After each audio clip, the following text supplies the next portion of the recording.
तो आज की इस क्लास में लेकर आ गया हूँ दोस्तों क्लास 12th का ज्योग्राफी का वीवीआई ऑब्जेक्टिव क्वेश्चन है। 70 ऑब्जेक्टिव क्वेश्चन लेकर आया हूँ दोस्तों, बिना देर के बिना चलते वीडियो की तरफ दोस्तों।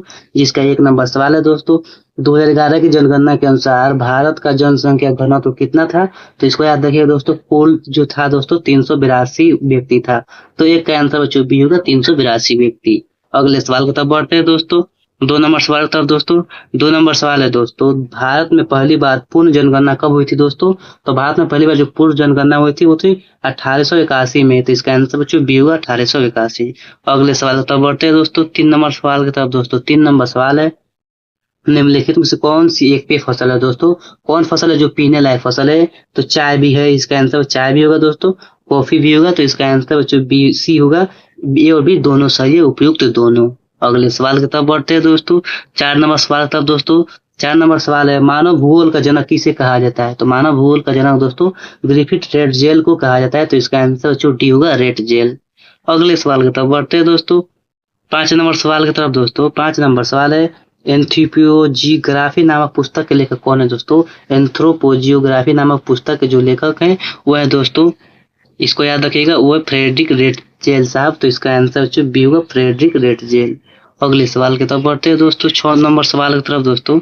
6 नंबर सवाल है, यहाँ पे संभववाद अवधारणा में किस घटक को महत्वपूर्ण माना जाता है दोस्तों? संभववाद अवधारणा में प्राकृतिक घटक को भी माना जाता है, मानवीय घटक को भी माना जाता है। तो इसका आंसर बच्चों सी होगा, ए और बी दोनों को माना जाता है। तो 6 का आंसर बच्चों सी होगा, ए और बी दोनों सही है।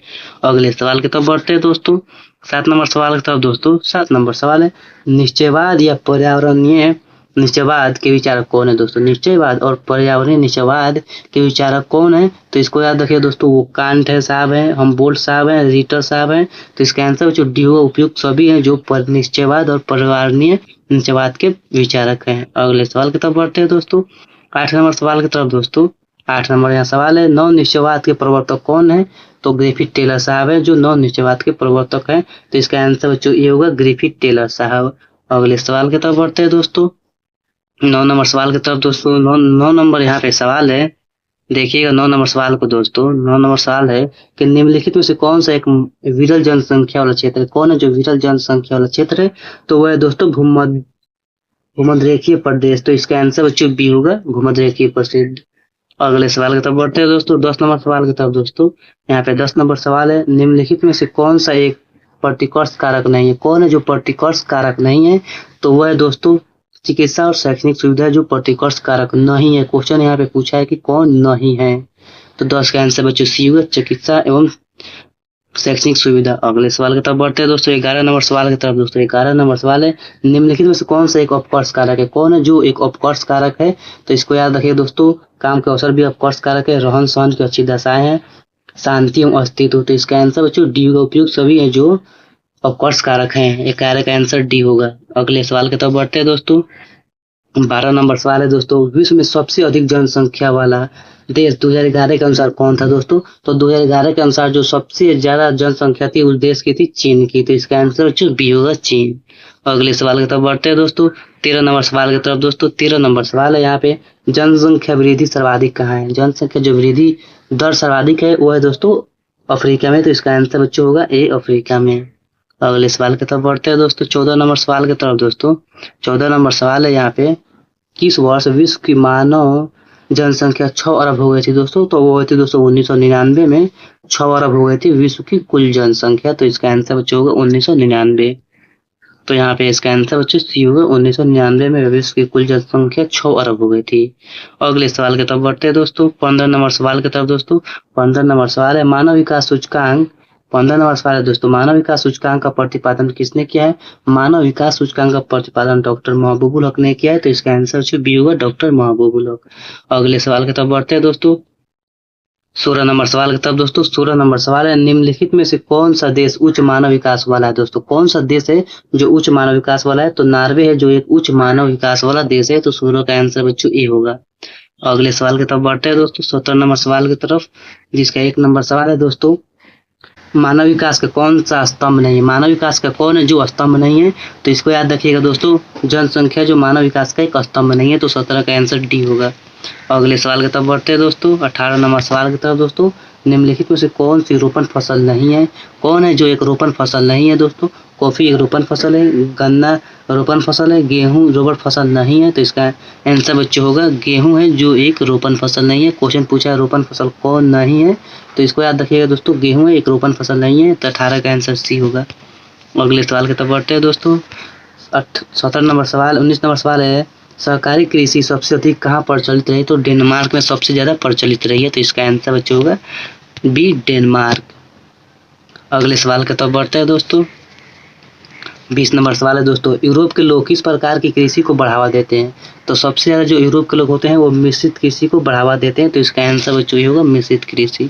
अगले सवाल की तरफ बढ़ते हैं दोस्तों। 21 नंबर सवाल की तरफ दोस्तों। 21 नंबर सवाल है, फूलों की कृषि को क्या कहते हैं, फूलों की कृषि को दोस्तों फेरिकल्चर या पुष्प उत्पादन कहते हैं, तो इसका आंसर बच्चों बी होगा फेरिकल्चर।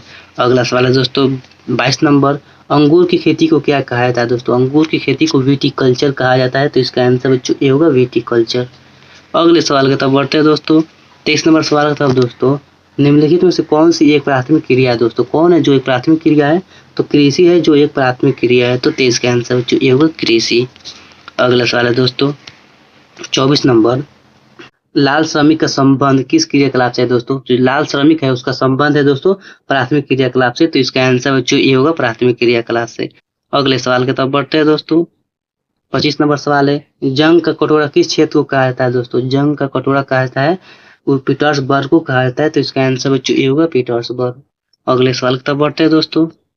26 नंबर सवाल है दोस्तों, निम्नलिखित में से कौन सा एक द्वितीय क्रियाकलाप नहीं है, कौन है जो द्वितीय क्रियाकलाप नहीं है, तो वह दोस्तों मछली पकड़ना द्वितीय क्रियाकलाप नहीं है, तो 26 का आंसर बच्चों ये होगा। अगले सवाल की तरफ बढ़ते हैं दोस्तों। 27 नंबर सवाल की तरफ दोस्तों। 27 नंबर सवाल है, निम्नलिखित में से कौन सा एक तृतीय क्रियाकलाप है दोस्तों, तो व्यापार और सेवाएं जो तृतीय क्रियाकलाप है, 27 का आंसर बच्चों बी होगा।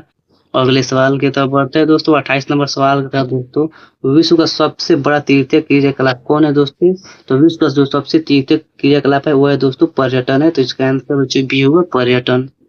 अगले सवाल की तरफ बढ़ते हैं दोस्तों। 29 नंबर सवाल है, बिग इंच पाइपलाइन के द्वारा क्या परिवाहित किया जाता है दोस्तों, तो पेट्रोलियम को किया जाता है, तो इसका आंसर बच्चों होगा सी पेट्रोलियम को, बिग इंच पाइपलाइन के द्वारा पेट्रोलियम को भेजा जाता है, तो 29 का आंसर सी होगा। अगला सवाल है दोस्तों 30 नंबर सवाल है, सुएज नहर किन दो सागरों को जोड़ती है, तो सुएज नहर दोस्तों भूमध्य सागर को लाल सागर से जोड़ती है, तो इसका आंसर बच्चों ये होगा।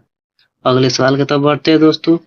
31 नंबर सवाल की तरफ दोस्तों। 31 नंबर सवाल है यहाँ पे, पनामा नहर किन दो महासागरों को जोड़ती है, तो प्रशांत महासागर को अटलांटिक महासागर से जोड़ती है पनामा नहर, तो इसका आंसर बच्चों ए होगा। अगले सवाल की तरफ बढ़ते हैं दोस्तों। 32 नंबर सवाल है, विश्व का सबसे व्यस्तम समुद्री मार्ग कौन सा है दोस्तों, तो वह दोस्तों उत्तरी अटलांटिक समुद्री मार्ग है जो विश्व का सबसे ज्यादा व्यस्त रहता है, तो 32 का आंसर बच्चों ए होगा। अगले सवाल की तरफ बढ़ते हैं दोस्तों। 33 नंबर, ओपेक का मुख्यालय कहाँ है, तो ओपेक का मुख्यालय दोस्तों वियना में है, तो इसका आंसर बच्चों ए होगा वियना। अगले सवाल की तरफ बढ़ते हैं दोस्तों। अगला सवाल है दोस्तों 34 नंबर, विश्व व्यापार संगठन का मुख्यालय कहाँ है दोस्तों, तो वह है दोस्तों जिनेवा में, तो इसका आंसर बच्चों ए होगा जिनेवा। अगले सवाल की तरफ बढ़ते हैं दोस्तों। 35 नंबर, भारत किस व्यापारिक समूह का सदस्य है दोस्तों, कौन है जो भारत का व्यापारिक समूह का एक सह सदस्य है, तो साफ्टा का एक सह सदस्य है, तो इसका आंसर बच्चों ये होगा साफ्टा। अगले सवाल की तरफ बढ़ते हैं दोस्तों। 36 नंबर सवाल की तरफ दोस्तों। 36 नंबर सवाल है, निम्नलिखित में से कौन सा एक स्थल पोताश्रय है दोस्तों, कौन स्थलबद्ध पोताश्रय है, तो विशाखापट्टनम है जो एक स्थलबद्ध पोताश्रय है, तो 36 का आंसर बच्चों ए होगा विशाखापट्टनम। अगले सवाल की तरफ बढ़ते हैं दोस्तों। 37 नंबर सवाल है, भारत का सबसे बड़ा व्यापारिक साझेदार कौन सा देश है दोस्तों, भारत का व्यापारिक साझेदार है संयुक्त राज्य अमेरिका है, तो इसका आंसर बच्चों बी होगा संयुक्त राज्य अमेरिका। अगले सवाल की तरफ बढ़ते हैं दोस्तों। 38 नंबर सवाल की तरफ दोस्तों। 38 नंबर सवाल है, किस नदी घाटी में नदी बस्तियां पाई जाती हैं दोस्तों, तो नदी घाटी में पाया जाता है, इसका आंसर बच्चों होगा बी नदी घाटी में। अगला सवाल है दोस्तों 39 नंबर। 39 नंबर सवाल है यहाँ पे, ग्रामीण बस्ती 39 नंबर सवाल है दोस्तों, ग्रामीण बस्ती में किस प्रकार के प्रतिरूप पाए जाते हैं, ग्रामीण बस्ती में दोस्तों पाए जाते हैं वो ग्रामीण बस्ती में दोस्तों आयताकार भी रहता है, रेखीय भी रहता है, वृत्ताकार भी रहता है, तो इसका आंसर बच्चों डी का उपयोग सभी रहता है। अगले सवाल की तरफ बढ़ते हैं दोस्तों। 40 नंबर सवाल की तरफ दोस्तों, नदियों के डेल्टाओं के सहारे किस प्रकार के प्रतिरूप बस्तियां मिलती है दोस्तों, नदी के सहारे जो बनता है उसे रेखीय प्रतिरूप कहते हैं, इसका आंसर बच्चों बी होगा रेखीय। अगला सवाल है दोस्तों 41 नंबर, 2011 की जनगणना के अनुसार भारत के किस राज्य में जनसंख्या सर्वाधिक थी दोस्तों? तो वह थी दोस्तों उत्तर प्रदेश की जनसंख्या सर्वाधिक थी। तो इसका आंसर बच्चों ए होगा उत्तर प्रदेश। अगला सवाल है दोस्तों 42 नंबर। 2011 की जनगणना के अनुसार किस राज्य की जनसंख्या घनत्व सबसे अधिक है दोस्तों? क्वेश्चन 2011 की जनगणना के अनुसार किस राज्य की जनसंख्या घनत्व सबसे अधिक है? तो इसको याद रखिएगा, बिहार की जनसंख्या घनत्व सबसे अधिक है। तो इसका आंसर बच्चों ए होगा। अगले सवाल की तरफ बढ़ते हैं दोस्तों। 43 नंबर सवाल है, भारत के किस राज्य में साक्षरता दर सबसे अधिक है दोस्तों? तो केरल का साक्षरता दर सबसे अधिक है। तो इसका आंसर बच्चों ए होगा केरल। अगला सवाल है दोस्तों 44 नंबर। भारत में राज्यों की कुल संख्या कितनी है? तो भारत में राज्यों की कुल संख्या 28 है। तो इसका आंसर बच्चों ए होगा 28। अगला सवाल दोस्तों 45 नंबर। 45 नंबर सवाल है, निम्नलिखित में से कौन सा एक नगर प्रशासकीय नगर है? कौन है जो एक नगर प्रशासकीय नगर है? तो वह दोस्तों दिल्ली। तो इसका आंसर बच्चों ये होगा दिल्ली। अगले सवाल की तरफ बढ़ते हैं दोस्तों। 46 नंबर सवाल है, निम्नलिखित में से कौन सा एक औद्योगिक नगर है? तो जमशेदपुर है एक औद्योगिक नगर है। तो 46 का आंसर बच्चों ये होगा जमशेदपुर। अगला सवाल है दोस्तों 47 नंबर। 47 नंबर सवाल है, हरित क्रांति का सबसे अधिक प्रभाव किस फसल पर पड़ा है? तो गेहूं पर पड़ा है। तो इसका आंसर बच्चों ये होगा गेहूं। अगले सवाल की तरफ बढ़ते हैं दोस्तों 48 नंबर। शुष्क कृषि में कौन सी फसल नहीं बोई जाती है? शुष्क कृषि में दोस्तों गन्ना को नहीं बोया जाता है। तो इसका आंसर बच्चों डी होगा गन्ना। अगला सवाल है दोस्तों 49 नंबर। भारत में चाय का सबसे बड़ा उत्पादक राज्य कौन है दोस्तों? भारत में चाय का सबसे बड़ा उत्पादक राज्य असम है। तो इसका आंसर बच्चों ये होगा असम। अगले सवाल की तरफ बढ़ते हैं दोस्तों 50 नंबर। भारत में कॉफी का सबसे बड़ा उत्पादक राज्य कौन है दोस्तों? तो भारत में कॉफी का सबसे बड़ा उत्पादक राज्य कर्नाटक है। तो इसका आंसर बच्चों ये होगा कर्नाटक। अगला सवाल दोस्तों 51 नंबर। निम्नलिखित में से कौन सा भारत का सबसे लंबा राष्ट्रीय मार्ग है दोस्तों? तो NH44 है जो भारत का सबसे बड़ा राष्ट्रीय मार्ग है। तो इसका आंसर बच्चों ये होगा NH44। अगला सवाल है दोस्तों 52 नंबर। 52 नंबर सवाल है, भारत में पहली रेलगाड़ी कब और किन स्टेशनों के बीच चली थी दोस्तों? इसको याद रखिएगा, 1853 ईस्वी में मुंबई से थाने के बीच चली थी। तो इसका आंसर बच्चों ए होगा।